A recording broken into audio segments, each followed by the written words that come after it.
Saludos. La política integral para el perfeccionamiento de la informatización de la sociedad en Cuba se aprobó en el 2017. Sobre la marcha de este proceso en el país estaremos conversando en esta edición de Las Puertas Abiertas de la Academia con Grisel Reyes León, viceministra del Ministerio de Comunicaciones. Bienvenida. El Parque Científico Tecnológico de La Habana fue aprobado en enero del 2020 y fue el primero de su tipo en el país. En el mismo se desarrollan proyectos innovadores asociados a las nuevas tecnologías de la informatización y de las comunicaciones. Me gustaría entonces que nos comentara cómo marchan estos proyectos y qué representan o qué aportan los mismos a la informatización de la sociedad. Bueno, Dalila, efectivamente, en febrero del 2020 se creó el Parque Científico Tecnológico de La Habana y posteriormente, en noviembre de este mismo año, se creó el Parque Científico Tecnológico de Matanza.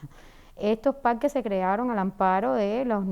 del nuevo marco legal que desde el Ministerio del SIGMA se puso en vigor precisamente en el propio año 2020. Pero tienen antecedentes, ambos parques tienen antecedentes, ¿no? Que favorecieron la comprensión y la implementación de estas iniciativas. En el caso de la UCI, porque bueno, hay que destacar que los dos parques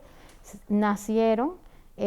con su sede en el campus universitario, uno en el campus universitario de la Unión de la Universidad de las Ciencias Informáticas y el otro en la Universidad de Matanza, y esto sin duda constituye una fortaleza. Te estaba diciendo que significan, o sea, es de mucho significado los antecedentes que en este sentido habían, y es que en la propia Universidad de las Ciencias Informáticas, desde sus ideas fundacionales, se pensó en la creación de un parque científico tecnológico. Y en el caso de la Universidad de Matanza, desde el año, yo creo que prácticamente desde el año 2017 o 2018, se venía generando un ecosistema científico, productivo, con la participación de empresas y de la propia universidad. Y eso fue creando y favoreciendo condiciones para que el parque pudiera nacer ya con antecedentes productivos favorables y con relaciones entre entidades empresariales y la propia universidad, que tiene además la fortaleza, en el caso de la Universidad de Matanza, que tiene muchas especialidades. O sea, en la Universidad de Matanza se estudian varias especialidades y esto tiene un impacto positivo en los proyectos que el parque puede gestionar. Porque debo decir que el parque es una especie de ecosistema que comparte, digamos, resultados científicos, que permite gestionar capital humano con alta especialización y además con parte de la formación de pregrado. También contribuye a la formación de esos estudiantes universitarios y que los combina con su actividad productiva, porque esta es una actividad que se presta para esa modalidad, ¿no? De que en el propio proceso de aprendizaje y de formación se pueden ir creando habilidades de producción, y eso en ese sentido los parques pues van también a contribuir a esta actividad. El parque además tiene, o la entidad que gestiona el parque, tiene la misión de favorecer o de facilitar un grupo de servicios tecnológicos, de favorecer también la gestión del conocimiento, de todo, con todo lo que en el propio parque se va obteniendo como resultado de la investigación científica, de la innovación tecnológica. Tiene también la encomienda de facilitar las acciones de comercialización, las acciones de promoción de los propios resultados. O sea, los parques generan un ambiente innovador muy propicio para que se generen nuevos productos y servicios, y que esos productos y servicios incluso se puedan constituir en entidades de base tecnológica, y por tanto puedan surgir nuevas entidades, nuevas empresas, nuevos negocios que después pueden continuar disfrutando de las propias facilidades que brinda el parque y de esa manera asegurar la evolución permanente de esos productos y de esos servicios. Los dos parques entonces hasta la fecha pues hoy van teniendo resultados muy favorables. En el caso del Parque Científico Tecnológico de La Habana, en este momento se encuentra ya incubando 26 proyectos con una participación de las universidades, fundamentalmente de la Universidad de las Ciencias Informáticas, pero también tiene participación en esos proyectos el sector estatal y el sector de gestión no estatal. E incluso tiene 2 proyectos con participación de entidades extranjeras, lo cual le garantiza también en ese sentido una mirada hacia las exportaciones. O sea, estos proyectos han venido desarrollándose de manera escalonada, ha estado sin duda impactado en este momento, o sea, en los últimos tiempos por los efectos de la pandemia, pero aún así creo que es significativo el hecho de que en este momento hoy existan ya 26 proyectos en ejecución, con un nivel de, por supuesto, de ingresos, tanto para los que hoy están ahí liderando estos proyectos, los que participan y la propia entidad que gestiona, que es la encargada de gestionar el parque. En el caso del Parque Científico Tecnológico de Matanza, bueno, pues tiene en ejecución 20 proyectos asociados a 3 programas fundamentales. El programa Bienestar, que es una plataforma que permite la interacción entre ciudadanos y entidades tanto del gobierno como empresariales y que ha ido desarrollando cada vez nuevas funcionalidades con además una mirada hacia lo que el usuario o la entidad requiere y necesita. Tiene también un programa muy novedoso que se llama Varadero Ciudad Inteligente y que pretendemos que sea una primera experiencia que después se pueda generalizar. ¿Y por qué Varadero? Bueno, porque Varadero, por la propia prioridad que se le ha dado a esta zona turística, cuenta con una infraestructura y con un grupo de elementos que favorecen que se pueda implementar este proyecto. Y también hay un programa que se llama Infogeo, que está asociado a los temas medioambientales, o sea, la gestión de un grupo de informaciones que tienen que ver con el cuidado y preservación del medio ambiente y cuyo programa además está siendo financiado por una institución extranjera. Entonces, en ese sentido, pensamos que también el Parque Científico Tecnológico de Matanza ha tenido un despunte interesante e importante y que sin duda va a continuar teniendo resultados prometedores y que van a cumplir las expectativas para los cuales se fueron creando estos parques. Tenemos el reto en los 2 parques, pero fundamentalmente en el Parque de La Habana, de vincular cada vez más al sector productivo, para que los proyectos que se lideren en los parques, bueno, pues tengan en ese sentido una visión empresarial y desde que se estén gestando ya tengan una mirada hacia cómo van a impactar positivamente en la gestión productiva del país. Usted mencionaba algunos, pero me gustaría que comentara sobre aquellos proyectos o programas sectoriales que desarrolla el Ministerio de las Comunicaciones y que están dirigidos a la informatización de la sociedad. En enero de este año, por resolución ministerial, se crearon 3 programas sectoriales. El programa sectorial de telecomunicaciones, el programa sectorial de ciberseguridad y el programa sectorial de industria del software e informatización de la sociedad. Estos programas están siendo gestionados por la empresa ETEXA, por el grupo la empresa ETEXA, por la empresa Segurmática y por el grupo empresarial de la informática y las comunicaciones, así respectivamente. Por eso fue que quise rectificar para que se lanzó la convocatoria en el mes de febrero, se presentaron más de 40 proyectos y finalmente fueron aprobados 38 proyectos. Estos 38 proyectos, 9 proyectos están al amparo del programa sectorial de telecomunicaciones, 8 proyectos están al amparo del programa sectorial de la ciberseguridad y 21 proyectos están al amparo del programa sectorial de la industria del software y la informatización de la sociedad. Son proyectos, voy a hablarte fundamentalmente de este último porque, bueno, hemos estado intercambiando sobre todo en la importancia que tiene el desarrollo de la industria y en el proceso de transformación digital o informatización de la sociedad. Estos 21 proyectos, en estos 21 proyectos tiene una participación activa 9 universidades y 8 entidades empresariales. Y digo una participación activa porque en un proyecto hay una entidad ejecutora principal, pero participan muchas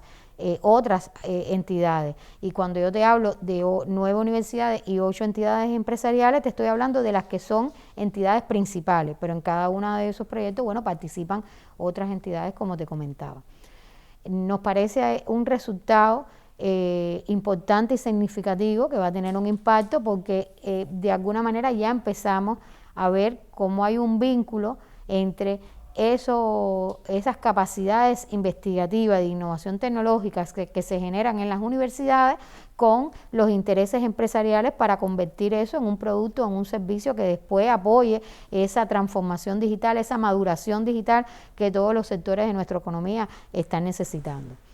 Los proyectos están asociados al uso y adopción, fundamentalmente al uso y adopción de tecnología disruptiva, digamos, al uso de la inteligencia artificial, de la Internet de las cosas, de la aplicación de las tecnologías para la educación, del uso de la robótica, entre otras muchos. También hay un marcado una marcada alineación hacia el desarrollo del gobierno y el comercio electrónico, hacia proyectos que están encaminados al desarrollo de la informatización de los servicios médicos, por ejemplo, con la gestión y tratamiento de imágenes, el reconocimiento de patrones. O sea, hay un grupo de objetivos de los que se trazó el programa cuando se hizo la convocatoria, que han sido cubiertos con estos 21 proyectos y que van a tener sin duda un impacto positivo, porque es algo que hemos ido velando desde la propia aprobación en la transformación de la gestión, tanto económica como social, de las actividades a las que ellos están vinculados. Entonces, con relación a estos programas, bueno, nos queda el reto de cara al 2022 de que los proyectos logren arrancar su ejecución desde los primeros meses del año. Llevan un proceso de contratación, llevan un proceso de creación de todas las condiciones, tanto tecnológicas como organizativas, en las cuales estamos trabajando.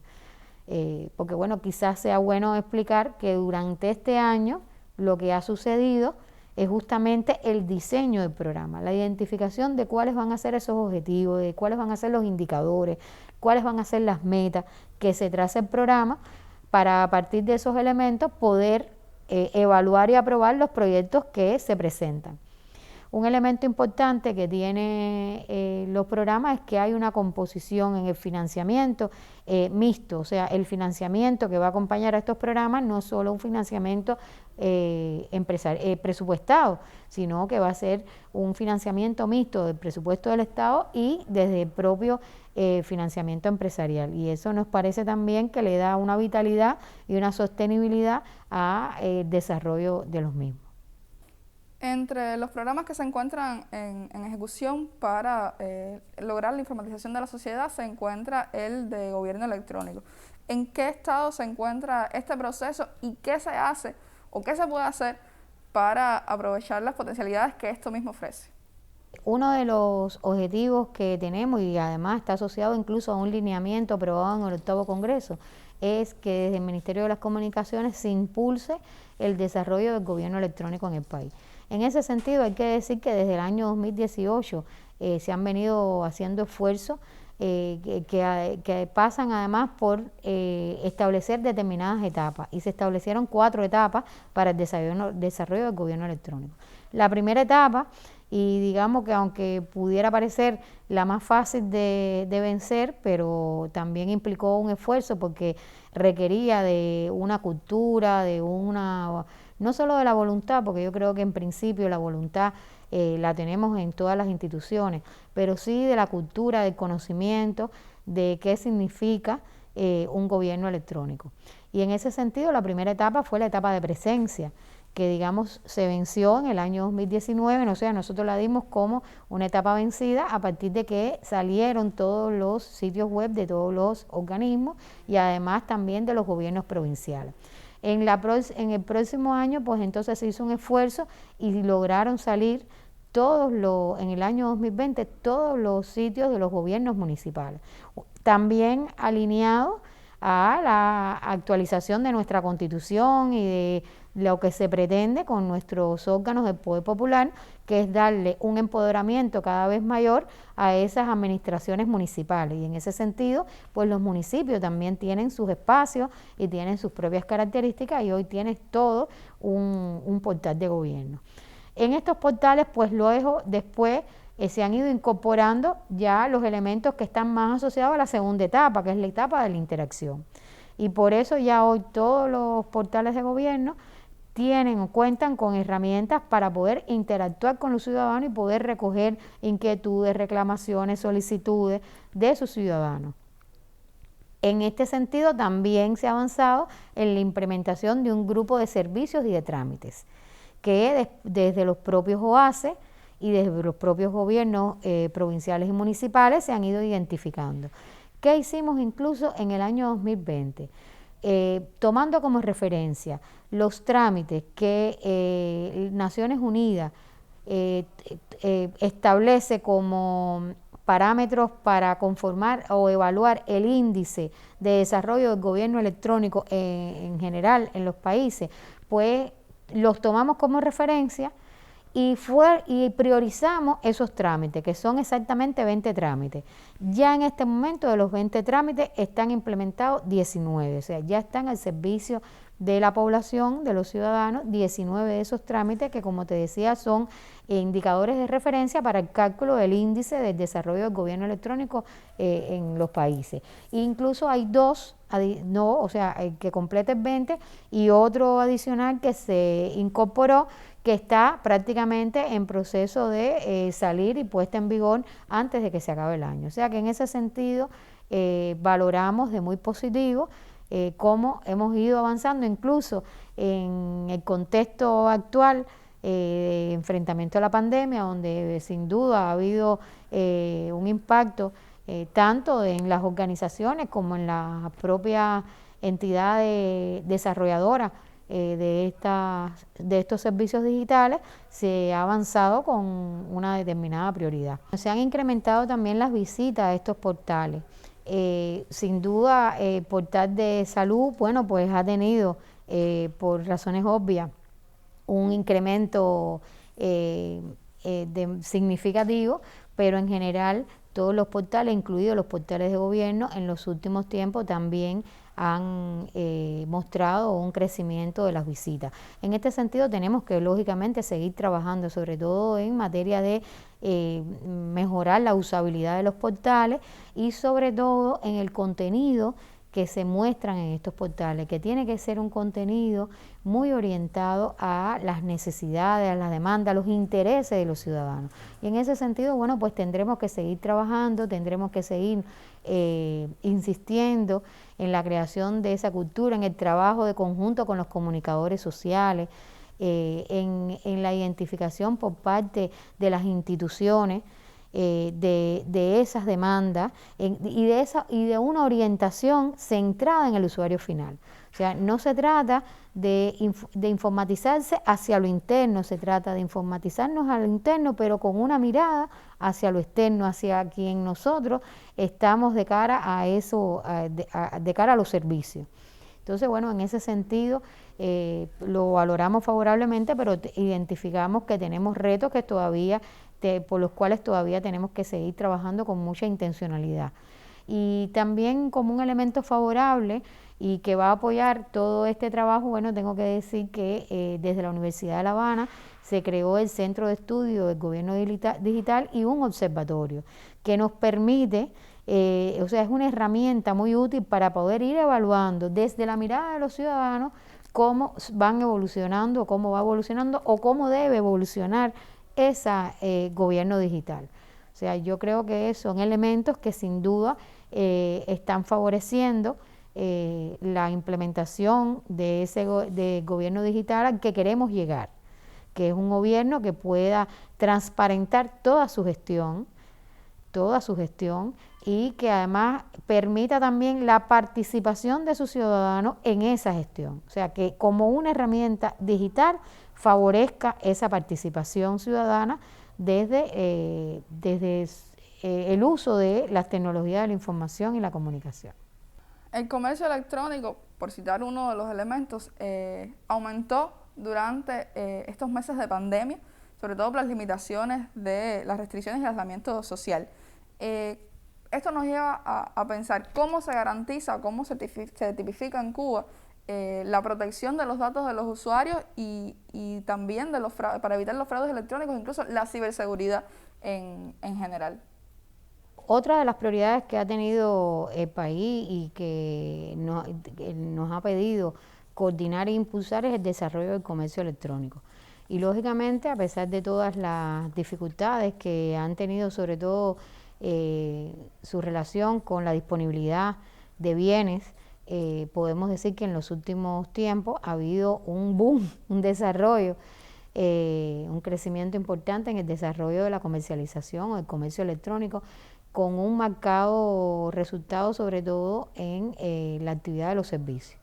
Tenemos el reto, por supuesto, de continuar trabajando para lograr esos mismos resultados, no solo en la comercialización de bienes, sino también entre empresas, o sea, no solo entre empresas y personas naturales, sino entre personas naturales, entre empresas y empresas, en fin, todo lo que en materia de comercio electrónico ya es posible implementar y lograr. Ahora, un elemento importante en el desarrollo de esta actividad es justamente la protección de los datos personales. En este sentido, hay realmente un amparo legal importante y pudiéramos estar mencionando, por ejemplo, el Decreto Ley 370 del año 2018, en el que hay 2 artículos que expresan precisamente las obligaciones y los deberes que tienen, que tienen en este sentido tanto los organismos, las entidades nacionales como las empresas proveedoras de estos servicios. Ahí voy a mencionarte, por ejemplo, el artículo 35 de este decreto, que establece que los organismos de administración central del Estado determinan, incluido el banco, determinan los servicios que le brindan a la población, pero son responsables del uso de las plataformas tecnológicas que protejan los datos de sus usuarios y además que garanticen la veracidad y la autenticidad de esa información. Al mismo tiempo que el artículo 42 establece que tanto las personas naturales como jurídicas que provean de bienes y servicios por medios digitales están obligados a desarrollar un entorno técnicamente seguro, tanto para las transacciones como para la información que gestionan. Y estos son elementos que lógicamente hay que tener en cuenta o tienen que tener en cuenta tanto los responsables de esos servicios como los proveedores de las soluciones para gestionarlo. El Decreto Ley 35, que fue recientemente puesto en vigor y que habla sobre el desarrollo de las telecomunicaciones y el uso del espectro, también tiene 3 artículos que enfatizan en los asuntos asociados a la protección de la información y de los datos personales. Así hay un artículo que es el 14 que establece que el usuario de los servicios públicos de telecomunicaciones y de las TIC tiene como derechos recibir la garantía de los servicios, así como que los operadores o los que le dan esos servicios están obligados a garantizar principios de inviolabilidad y de privacidad con respecto a sus datos personales. Por supuesto, eso solo tiene las excepciones que establece la legislación vigente en función de determinadas situaciones excepcionales y que se cumplen con ese mismo carácter excepcional.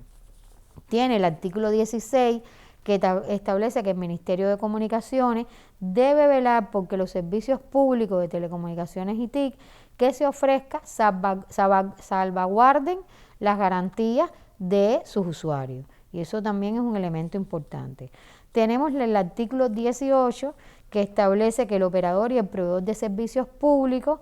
tiene como no solo de telecomunicaciones, sino también de tecnologías de la información y las comunicaciones, tiene como deber garantizar el secreto y la inviolabilidad de la información que cruza sobre sus redes y además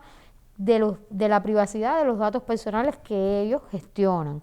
que además tiene que velar porque no puedan ser utilizadas para actividades ajenas al fin para el cual se obtuvieron, y en caso de poderse utilizar tiene que contar con el consentimiento previo del interesado. Esto, la manera de implementarlo, lógicamente, bueno, las entidades, cada una establece sus mecanismos, pero sin duda la contratación, desde la contratación de los servicios, estos elementos se pueden asegurar. También desde el propio desarrollo de la infraestructura tecnológica que respalda el servicio, pues se asegura que estos datos tengan el debido respaldo, no solo desde el punto de vista de almacenamiento, sino de que se puedan incluso recuperar ante una incidencia o una situación determinada. Hay otras resoluciones que también hablan sobre que incluso con la orientación o el enfoque de la protección al consumidor, también respaldan la protección de estos datos personales.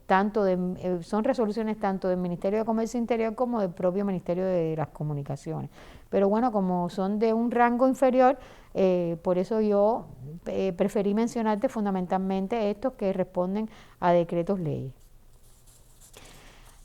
Creo que también un elemento importante a tener en cuenta son las normas que recientemente han sido publicadas que están asociadas a la ciberseguridad. El sistema de trabajo para la gestión de incidentes no es nuevo, está establecido y ha estado establecido entre entidades especializadas en este tipo de elementos, e incluso se fue creado el llamado CUSER, que es el Centro de Gestión de Incidentes de Ciberseguridad, que es una estructura que forma parte de la Oficina de Seguridad de Redes Informáticas. Ahora, ¿qué es lo novedoso de este marco legal? Bueno, yo diría que en primer lugar, la inclusión de las personas naturales. O sea, hasta antes de que salieran en vigor, fundamentalmente estaba orientado todos estos elementos a las personas jurídicas, pero en este momento ya las personas naturales tienen la posibilidad de notificar incidentes informáticos o de ciberseguridad, y eso le da un nivel de protección, lógicamente. El otro elemento importante es la definición de las etapas, claramente definidas. Eso, bueno, pues logra una mejor coordinación de todos los componentes que participan en la gestión de un incidente, pero además enfatiza en la etapa preventiva. Y eso también es un elemento importante, porque lo importante aquí sobre todo es prevenir más que corregir. Y eso es un elemento que nos parece significativo para evitar incidentes y sobre todo para evitar su acción nociva. Otro elemento importante es la tipificación, o sea, la tipificación se amplía y si además se describe con más detalle, eso también permite pues actuar con una mayor claridad y celeridad, y además la tipificación se asocia a la peligrosidad y al impacto que pueda tener el incidente, lo cual también permite establecer prioridades a la hora de actuar y bueno, poder hacer una acción pues más efectiva ante la aparición de un incidente. El otro elemento, bueno, como ya te comentaba, el impacto además se asocia al sistema, concretamente al sistema de trabajo al cual está asociado, y esto también facilita la evaluación de los daños que puedan estar asociados a la incidencia. Y además se crean condiciones que facilitan la notificación. Esto también es muy importante y nos parece también novedoso, que es que se crea como especie de una ventanilla única con diferentes alternativas, que puede usarse un teléfono rápido, que a través de un código se accede rápidamente, y también puede ser a través de la web y de correo electrónico. Pero es una única ventanilla en la cual tanto personas naturales como jurídicas pueden hacer el reporte ante una incidencia.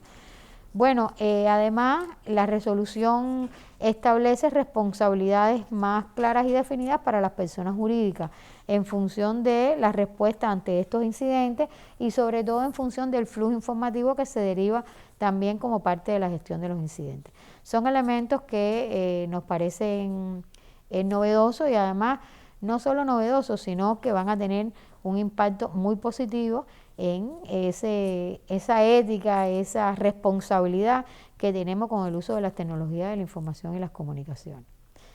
Ahorita cuando hablamos de la protección de datos personales, no te comenté que independientemente de todas estas normas que existen y que están en vigor y que bueno, hay que velar por la aplicación de ellas, también se está trabajando en una ley de protección de datos personales. Y como norma complementaria a esa ley, el Ministerio de Comunicaciones está proponiendo también la puesta en vigor de una resolución que está orientada fundamentalmente a la protección de las bases de datos. O sea, son elementos que en sentido general contribuyen a los temas de la seguridad informática y la ciberseguridad, que son los temas que en la actualidad nos imponen un reto por lo novedoso y por la necesidad además de incorporarlo como parte de la cultura de todos los ciudadanos del país. Y bueno, aprovechando que este intercambio sobre todo está orientado a la gestión de la ciencia, tengo que también llamar la atención de la importancia que tiene la investigación y la innovación en el marco, en el ámbito del desarrollo de herramientas y soluciones de cara a la ciberseguridad. Y es un reto que tenemos. Cuando te mencioné de los programas, fíjate que el programa que tiene menos proyectos es el programa de la ciberseguridad. O sea, tenía solo 8 proyectos, aunque para nosotros es una cantidad adecuada, ¿no? Pero sin duda es una línea de trabajo en la cual tenemos que seguir enfatizando y seguir incorporando a muchas entidades, desde la universidad, desde los órganos encargados de la defensa y la protección del país y desde las propias entidades que son las que después desarrollan y gestionan los servicios digitales de cara a los ciudadanos. Bueno, muchísimas gracias por acceder a la entrevista y a ustedes los esperamos dentro de un mes en las próximas Puertas Abiertas de la Academia de Ciencias.